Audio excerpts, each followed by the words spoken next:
de quem que é o livro. É isso aí. Luiz, conta para nós de quem que é esse livro, Luiz. Esse livro é de um grande amigo nosso. Ele tem uma grande experiência na política, mas também nas artes, principalmente na literatura, Sim. na crônica. E então está aqui conosco Gilberto Santana. Só isso. Obrigado. É muito bom estar com vocês aqui, relembrar aí o passado, né? Vai fazer quase 40 anos que eu deixei a prefeitura. Uhum. E é muito bom a gente comentar, vamos falar um pouco de uma outra época, de uma outra Atibaia, Sim. né? Outra gente, outros povos. Por exemplo, as pessoas que leram esse livro naquela época, que foi em 2004, elas já estão com mais de 80 anos. Né? É verdade. Então, para quem lê esse livro hoje, né, vai ser assim muita coisa. Para quem leu na época, era a contemporaneidade. Né? Para quem lê hoje, é a história. É isso aí. E, Gilberto, o quase paraíso ficou no quase? É isso, não? É essa a conclusão? Olha, está a coisa mais difícil, né, no livro, além de escrever o livro, né, da transpiração de escrever, é você encontrar um título, né? Eu fiquei, acho que, uns 6 meses pensando num título, né? E como eu já tinha toda uma experiência de prefeito, de administração, conhecia os altos e os baixos da cidade, etc., então, o quase ficou por conta dos baixos. Tá muito entendi. bem. Olha, Entendi. nós vamos deixar o nosso... Bom, para quem não sabe, né, Luiz, que não é de Atibaia, É verdade. o Gilberto Santana foi prefeito de Atibaia, né? Foi prefeito por 6 anos, né, Gilberto? Nos anos 80. Eu tive um mandato de 6 anos, mas um mandato constitucional, não houve prorrogação. É. As pessoas achavam que foi prorrogado. Não, foi por 6 anos mesmo, por umas questões que surgiram. Você vê que eu deixei a prefeitura em 88, quando foi feita a Constituição, né? Então o Brasil estava saindo de um regime político, né? E entrando em outro regime político, né? Então, os acertos, né? Eu acabei, para esses acertos todos, a minha geração de prefeitos foi um mandato constitucional de 6 anos. Mas o Brasil tem esse defeito, que vem lá desde do Império, ou antes ainda, né? Que há uma centralização do poder e da riqueza e da arrecadação. Então, o presidente da República, hoje, ele tem todo o poder de manipulação do dinheiro. O grosso da arrecadação está na mão dele. Sim. E é discricionário praticamente, né? Ele vai atender os seus interesses mais imediatos, né? Se não tiver uma boa formação. Mas é isso que acontece. Então, essa arrecadação toda ia para ele, assim ficava com 3%. Quando veio a Constituição, e a minha geração de prefeitos brigou bastante por isso, que a gente chamava de reforma tributária. A gente queria que os municípios da nova Constituição ficassem, né, com uma arrecadação um percentual melhor, né? Então eu imagino que ela criou, então veio a Constituição, criou novos impostos municipais, né? E hoje eu acredito que o município fica com 15% mais ou menos, o que é pouco ainda. De toda a arrecadação, você diz, do bolo da arrecadação. Do bolo tributário.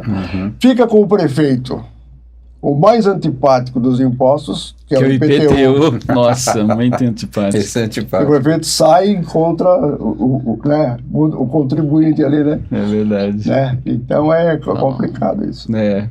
E o munícipe não quer saber. Ele fala, eu paguei meu IPTU e a minha calçada e a frente da minha rua tem buraco. E ele também não sabe que IPTU não é para pagar asfalto, né? Então é uma confusão, né, Gilberto? Na cabeça do contribuinte também. Então o que aconteceu? Muitas despesas ficaram para o contribuinte, né? Sim. Ficaram para o munícipe. Eles Teve que pagar estão plano pagando, tem que pagar por tudo, né? de asfaltamento, etc. Né? É uma forma. O ideal seria que a prefeitura fizesse tudo isso, Com bancasse certeza. tudo isso. Com certeza. Gilberto, então você fez Direito no Lago São Francisco, né? O Gilberto é aquele advogado que estudou numa academia de primeiro time, tradicional, né? Nas arcadas, né? As arcadas. Sob as arcadas do Lago São Francisco. Que ano foi isso? Isso Eu foi... estudei na faculdade, eu entrei em 1961 61. e saí em 1965. Eu tinha um aninho de idade. Olha, Olha que coisa. Eu já estava nos 10. Agora, deixa eu abrir um parênteses aqui, que eu invejo, mas invejo de verdade, quem conseguiu viver São Paulo. Naquela época, né? Eu São Paulo é minha paixão, né? Cresci, enfim. E eu gosto de São Paulo até hoje. Amo São Paulo. É verdade. Só que eu fico imaginando, eu lembro na década de 70, eu era adolescente, eu ia para a cidade com meu pai, com a minha mãe, passear e tal, de trolleybus, ônibus elétrico, né? Isso mesmo. Não peguei o bonde. E eu gostava, me lembro, era tão legal, São Paulo era muito bonito, isso em 70. Então eu fico imaginando como deveria ser isso nessa época. E lá no Lago São Francisco, que ali é o miolo, né? É o miolo. De São Paulo. Eu peguei o finalzinho da Belle Époque, né? Belle Époque, Da sim. Bela sim. que é Ou dos Anos Dourados, eu peguei o final, daquele centro de São Paulo. maravilhoso, né? Aquela época. Maravilha, que o centro de São Paulo, os prédios, as edificações e tal. Viaduto E do eu estudava Chá. ali no Largo São Francisco, que é centro de São Paulo, Sim. né? Sim. Que foi uma época, até 64, uma época de muita liberdade política, os estudantes na rua, né? Nós tínhamos o governo João Goulart, né? O João Goulart veio dar posse para o nosso presidente aqui do Centro Acadêmico 11 de Agosto, né? Fez um discurso do meu lado 30 dias antes de cair, né? E é uma pessoa fantástica, a gente conheceu e tal. Mas a vida fervia, o jovem fervia. Havia uma expectativa, uma grande expectativa de grandes mudanças positivas para o Brasil. De reformas, eram reformas capitalistas, né? Não tinha nada de socialismo, que na época a questão do socialismo era muito forte também, a discussão era muito forte. Mas o Jango tinha propostas, né, de desenvolvimento capitalista para o Nordeste, que era o símbolo da miséria naquela época, né? É verdade. Então é isso aí, os cinemas, os filmes. Nossa. Os filmes que chegavam, né? os filmes italianos chegavam na Europa, né? Sim. Chegavam da Europa. Você tinha uma vivência cultural muito forte, né? Uma vivência política muito forte, um debate, uma inteligência, né? Isso é Livrarias funcionando, gente bacana. comprando livro, né? Então, muito interessante. Mas eu, além da faculdade de Direito, eu fazia também a Faculdade de Filosofia, Ciências e Letras, lá na Rua Maria Antônia. Maria Sim. Antônia, famosa também. famosa. Então, o que acontece? Eu já trabalhava, evidentemente, eu sempre trabalhei, me sustentei, né? Quando eu fui para São Paulo, voltei para São Paulo com 18 anos, já trabalhava e me sustentava. Então, o que acontece? Então, para mim, eu conseguia trabalhar, conseguia fazer a Faculdade de Direito, conseguia fazer a Faculdade de Filosofia, né? Era jovem, era bom, né? Tinha tempo para dar tempo para tudo isso, né? É mesmo, né? Então, o que aconteceu? Aí veio o 64 e a Faculdade de Filosofia mudou às pressas para a cidade universitária. Cidade universitária. E eu tive que interromper, que estava no segundo ano, terceiro ano, eu tive que interromper Você não concluiu? não concluí a Faculdade de Filosofia.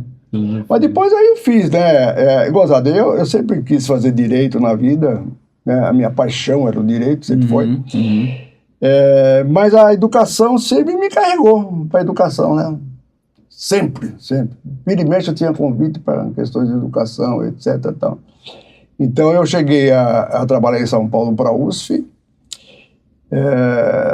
trabalhei ali no Paris, eles montaram uma faculdade de Direito lá, me convidaram, eu instalei a faculdade de Direito lá em São Paulo e fiquei 6 anos como diretor, né? Formei uma turma lá, né?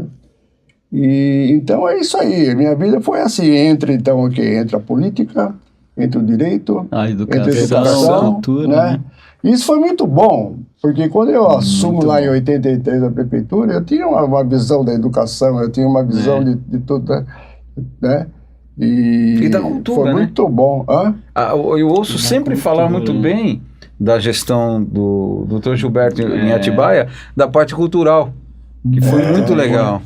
Eu estava até comentando antes da entrevista com o Gilberto, a UPA, né? Sim, E tinha um movimento cultural durante seu governo que praticamente a gente não viu depois, né?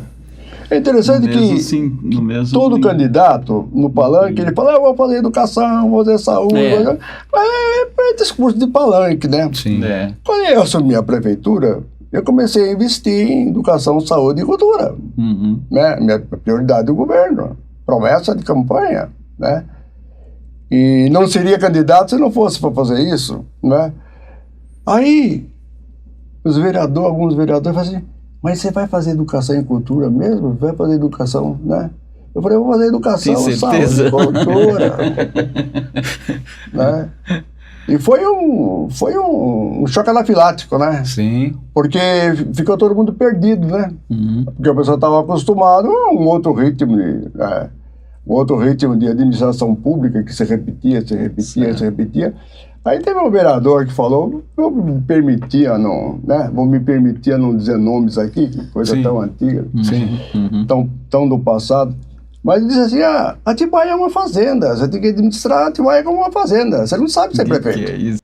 Fique à vontade para as suas Então, eu palavras queria finais. agradecer a vocês por essa oportunidade, né, de mostrar um prefeito, né, um prefeito que pôs a cabeça fora do engradado e apanhou Sim. por causa disso, né? Atípico, completamente atípico e tal. Mas eu quero aproveitar a oportunidade e agradecer muito ao povo de Atibaia pelo carinho que sempre teve por mim, né? Me elegeu, eu tive uma votação excelente e até hoje eu saio na rua, converso com as pessoas, converso com vocês, certo? E sinto uma receptividade muito grande. Isso é o que ficou em mim, de toda essa vida política que eu tive, é isso que resta dentro de mim e eu agradeço muito por isso. Muito obrigado. Muito legal!